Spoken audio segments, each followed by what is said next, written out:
এই ক্ষেতের আগাছা উগাছা সব পরিষ্কার করবি। সবজি গাছ আছে, ভেন্ডি গাছ আছে, করলা গাছ আছে, এগুলো রাইকে যত আবর্জনা ময়লা আছে সব গাছ আগাছা পরিষ্কার করবি, ঠিক আছে? এখন সুন্দর কাজ করে, আমি আসতেছি। ভালো করে কাজ করি। ঠিক আছে, চলো। ঠিক আছে।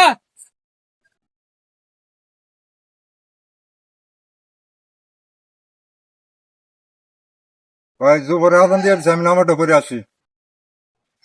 5 ওয়াক্ত তো একদিনও নামাজ পড়তে দেখলাম না, আজকে নামাজের লেগে খুব টান পড়ে আছে না? আচ্ছা যাও, আরে খালি ফাঁকি, কামের ফাঁকি খালি।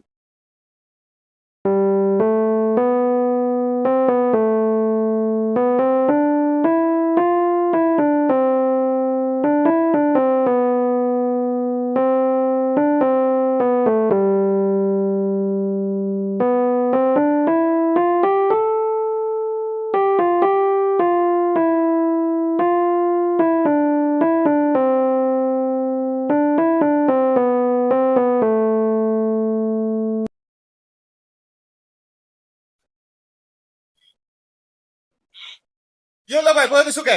এই মিয়া তোমার কাম তুমি করো, আমি একটু ধরে লই। মিয়া বেলা করে যেতেছে, মিয়া নামাজ পড়া শেষ হয়েছে, মিয়া তাড়াতাড়ি হোক। কামে খালি ফাঁকি দেয়।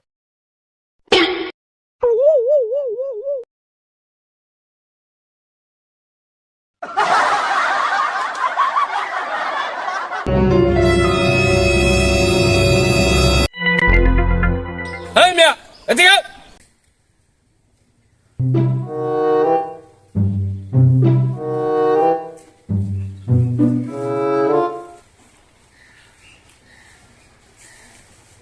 এই মিয়া, দুজন মাসে কাম করছো, বেলা তো শেষ। কি কাম করলো তোমরা দুজনে? ক্ষেতের কাম তো অর্ধেক কামাই নাই, এভাবে কাম করলে হইতো না। ক্ষেতের কামে আগাইবো কেমনে? এ নামাজের কথা কয়ে 1 ঘন্টা যায় বসে রয়েছে ওই জায়গায়। 5 ওয়াক্ত নামাজের 1 ওয়াক্ত কোনো সময় পড়তে দেখি নাই। আপনি যতদিন আরে কামে নিছেন অতদিনে নামাজের কথা কয়ে খালি ফাঁকি দিছে। এরকম কাম করলে তো হইব না ভাই, কালকা থেকে আর কামে নিবেন না ভাই। এরপর থেকে কামে নিলে ভাই আমি কাম করতাম না, এর লেগে আমি আমার বদনাম হয়। আচ্ছা ঠিক আছে, বেতন লয়ে যাও। এই যেন তোমার 500, এই যে তোমার 1000। ভাই আমারে 500 দিলেন, এর 1000 দিলেন। তুমি তো কাজ করছো আমার, এই জন্য তোমাকে 500 দিলাম। আর সে তো 2 মালিকের কাম করছে, এই জন্য তার 1000 দিলাম। ঠিক আছে, তুমি যাও, সকাল সকাল কাজে এসো। চলো, তুমি আমার সাথে চলো। ভাই একটা জিনিস তো বুঝলাম না, 500 টাকা আমারে দিলেন, 1000 টাকা দিলেন হেরে, অথচ হ্যাঁ কামে ফাঁকি দেয়। ভাইরে, নামাজের কথা কয়ে যে সে আমার কাজে ফাঁকিতে, এটা আমার কোনো কষ্ট নাই।